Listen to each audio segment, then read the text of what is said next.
आता पीक विमा योजना शेतकऱ्यासाठी आहे का कंपन्यासाठी आहे, हा सगळ्यात महत्त्वाचा प्रश्न आहे। मागच्या वर्षी 93,80,000 शेतकऱ्यांनी पीक विमा भरला। संरक्षित रक्कम किती होती? 2400 कोटी रुपये हप्ता भरला। संरक्षित रक्कम होती 31,985 कोटी। आजपर्यंत किती वाटप झाले शेतकऱ्यांना?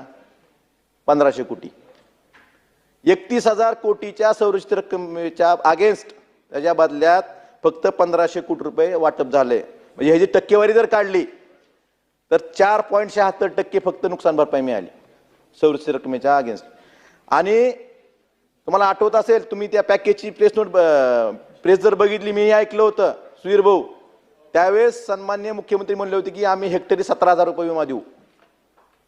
आता मिळालेली रक्कम आणि शेतकऱ्यांची संख्या, मिळालेल्या रकमेला शेतकऱ्यांची संख्या भागितलं तर 1600 रुपये प्रत्येक शेतकऱ्याला मिळालेत फक्त विमा।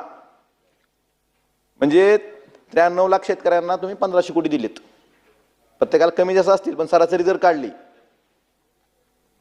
भाई कुणासाठी करताय? 17,000 रुपये तुम्ही सांगितलं होतं ना हेक्टरी देऊ म्हणून, दिले का? मग त्या पॅकेजमध्ये त्याचा पण आकडा होता विम्याच्या रकमेचा। मिळाले का ती रक्कम? पैसे कधी मिळणार? तुम्ही ट्रिगर काढले।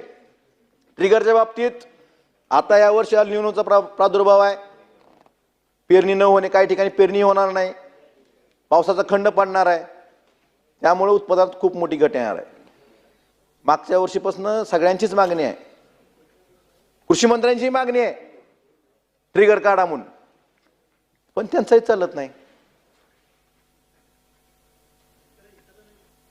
ट्रिगर आता या वर्षी रणधीर भाऊ, काही ठिकाणी पाऊस नाही पडला, पेरणीच होणार नाही, पावसाचा खंड पडणार आहे, हे सगळे सांगतात, तुम्ही मी नाही सांगत, सगळेच सांगतात।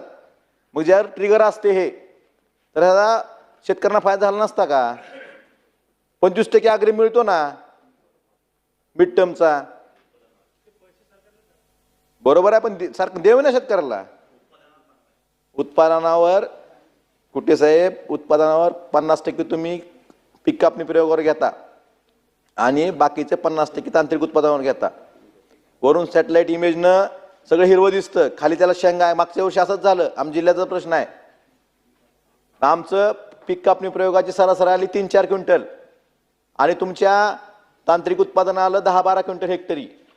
एवढा फरक आला, त्यात बरीच आमची मंडळ वगळली गेली। ती कंपनी आता आपण नॅशनल ह्याच्या पण ट्रिपने पण गेली। आता माझं म्हणणं आहे, उत्पादन करण्यापेक्षा हे ट्रिगर तुम्ही लागू केले पाहिजे। ट्रिगर लागू केले तर ह्या वर्षी अल निनोचा जो प्रादुर्भाव होणार आहे, ह्या जो पावसाचा खंड किंवा काही ठिकाणी जी पेरणी नाही होणार, या ठिकाणी त्याचा फायदा होऊ शकतो। त्यामुळं तुम्ही ट्रिगर लागू केले तरच शेतकऱ्यांना शाश्वत असं काहीतरी विमा मिळायची शक्यता, असं मला वाटतं।